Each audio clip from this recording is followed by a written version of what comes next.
Hello, good morning, friends. Here we are again. My name is Bharatesh Asuvarna, and I am the principal coach for Inspiring Evolution. And with me today, we have Baldeep Kaur, who is the founder and CEO of Inspiring Evolution. And she is a positive psychology coach as well. So today, Baldeep, we are going to talk about the myths of coaching. I think there has been a lot of talks that has been going around. I personally have also faced it. People don't seem to be understanding the real meaning of what coaching is. Um, so I would like to throw a few questions, but what is your thought in the first place? I would like to understand. Right. See, for me, if I talk about how it was 8 years, 9 years back, then I would say things have changed drastically now. And things have improved a lot, and the awareness level is increasing every day.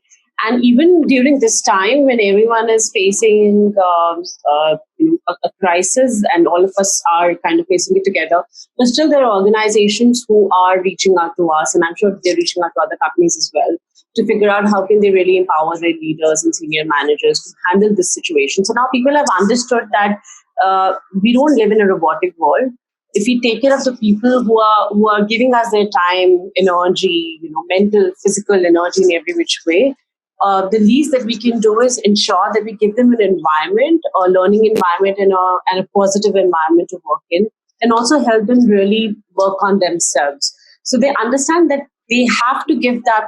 I'm not saying every organization is doing that, but I'm very happy that slowly and gradually, most of the organizations are realizing the importance of investing in their employees' welfare, and are not just looking at, the relationship is changing from being just a transactional relationship to a more transformational relationship, where they understand that this is not something fancy and something that, okay, it's an added thing. This is something which is a necessity. We have to take care of them. We have to take care of their stress levels. We have to ensure that they're learning. We have to ensure that they know what their leadership style is. We have to ensure that they're working in a more cohesive way with each other.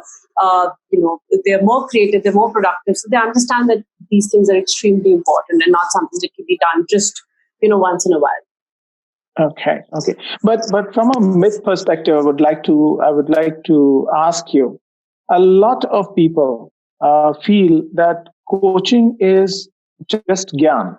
It is just an advice that is being given to you by another person and another perspective. Do you agree with that? Do you think so that is right? Coaching is the most goal-oriented process a person can ever go through. See, the first thing that we all do is I ask clients to take a few psychometric assessments as well to help them understand themselves better. But every coaching process starts with certain goals in mind. One thing that I don't do is give Gyan. The one thing that all the good professional coaches don't do is give advice, to the extent that I don't even tell my clients, okay, this is what I feel you need to do, during the week, or this is how I think we should work on the goal. It's a very it's a very conversational thing. I and the client, we together come up with ideas. Okay, how do we reach that goal? How do we make that happen? There's a very simple formula which at least I follow when it comes to coaching. Okay, the first formula is self-awareness. Okay, and this is not about know yourself better and all that, not that jazz. Basically, we take the person through a few psychometric assessments and help them understand what is their basic composition. I have to tell them, these are the things you're brilliant at, these are your pitfalls. Okay, so we need to manage both. So strengthen the positives, weaken the negatives is the basic idea. Then second is mindset. You add optimistic mindset to it. Again, it's not about positive thinking. It's not about meditation. There are certain assessments that are there that we ask them to take, like optimism test, to really help them understand what is their basic composition when it comes to their optimism level. Because optimism is something which affects every aspect of your life. How open are you to changes? How open are you to new ideas? How proactive you are? How positive you are when it comes to relationships? So I need to know where you stand right now, and then we need to work on it. Because unless I work on your mindset, I can, give you the best ideas, and we can create best ideas together, but you would never be able to take it to be action oriented, because your mindset is not going to support it in any way. Third is the vision and goal clarity, where you are, where you want to be. Again, we go through some very, very specific exercises to understand where the person is and where he wants to be. Many times it happens that a person comes to us with a certain objective in mind, but when we go through the self-awareness step, which is the first step itself, the goal changes completely.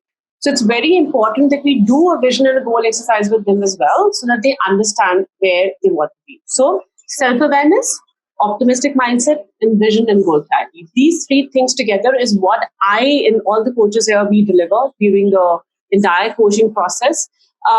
Because I think the combination of all of this actually helps them, get prepared for the long term. So I always tell people, don't attack the problem, evolve the person who's come to you. Because once you've done that, then he is prepared for the long haul. Otherwise, it's just like a band-aid solution. Oh, I will come, this is a problem I'm facing, and you attach a model to it and tell it to follow this model. It doesn't work like that. It's not a very effective process, and definitely doesn't create permanent transformation. For sure. It's extremely goal-oriented. No Gyan, assignments, practical conversations, no talk therapy as well. I the first thing that I tell my clients is, I am going to cut you if I feel you're repeating yourself. So because every session has a specific goal that I need to achieve and we need to achieve together. So it's extremely, extremely very, very goal oriented. I completely agree with you on that. I think the second myth, which is there to a large extent, I think so you might have answered that question as well, but people also feel that, coaches karte kya? What do? They just give Gyan. One is Gyan, the other thing is they just give feedback. They tell you what you are, right? How would you kind of want to elaborate on that as well? No, of course, feedback is a part of the entire process. For example, if I'm asking to do something and there's certain tasks involved or whatever, and you come back with it, of course, I'm going to give you feedback on, how well you've done it and all of that. But that's just part of the process. I'm not here to judge you and give you feedback about who you are as a person. My job is to help you discover yourself and really help you understand, create a better life, right? So for me, it's like if you're operating on a level of, on a scale of 0 to 10 of life satisfaction, you're somewhere around 6 or 7. My job is to take you to at least 8.5 or 9 during the entire coaching engagement. So it's not feedback, actually. It is extremely, extremely, like I said earlier as well, it's very goal oriented. It's fun. It's nobody, the kind of focus you get during the coaching process. I think it's very difficult to get that kind of focus on yourself. Somebody's just focused on you and your journey, for a period of 2 months, 3 months, or whatever it is. I think that's such a precious experience to go through. And I have seen lives completely, change after that, which is extremely interesting process, even for me as a coach. So yeah, it's anything but Gyan and anything but feedback. Much more than that, actually. Right. I just want to close it with one question more. People normally think, how can I open up my life to somebody who I don't know? And I don't know what and how they're going to perceive the whole thing as. How do you see? I mean, do you have these kind of problems that you've actually come across with? Do you think so? People have got a kind of a thought process that it will not be really handled very well by the coach. See, and I'll be very honest and frank here. Every industry has people that are in it not for the right reasons, or maybe they are not as good at it. Okay? Coaching is science, but it's also an art in a way. It's also about really connecting to the person and all.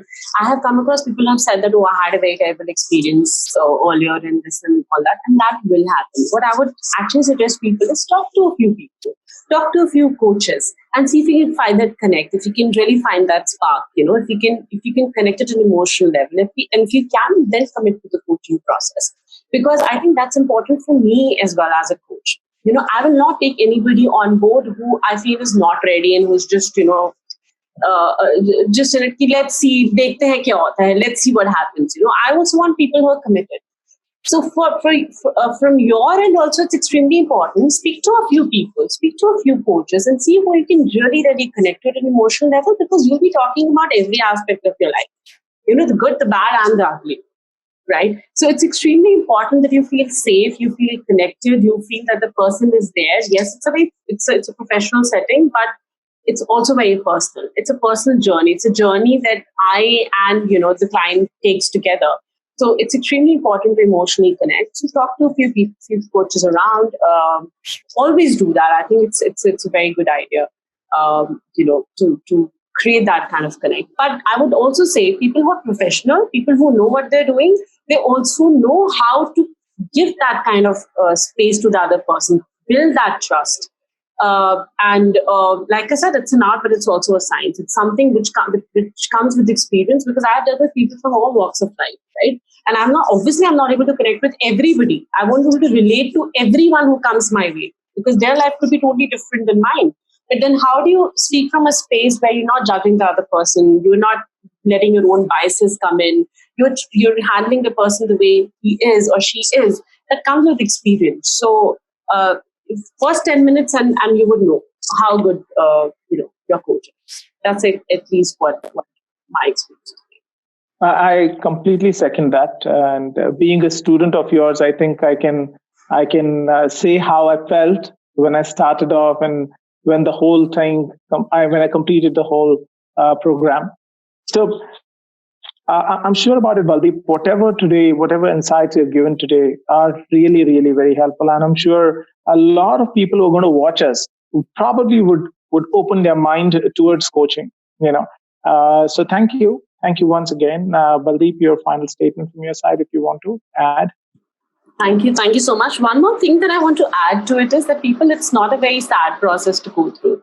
Most of the sessions that I go through, they're really fun, happy, we're laughing through it.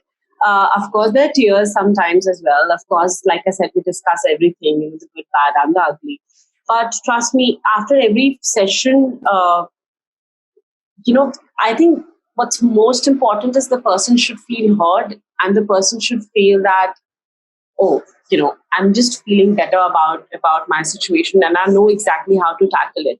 So it's not a sad, a sad process to go through. It's a lot of fun. It's a lot of happy moments, and most importantly, I think the memories that you create during the coaching process would live with you for the rest of your life. So that's extremely great.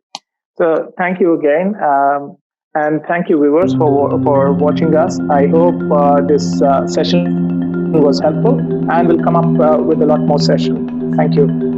Thank you, and happy evolving. Happy evolving.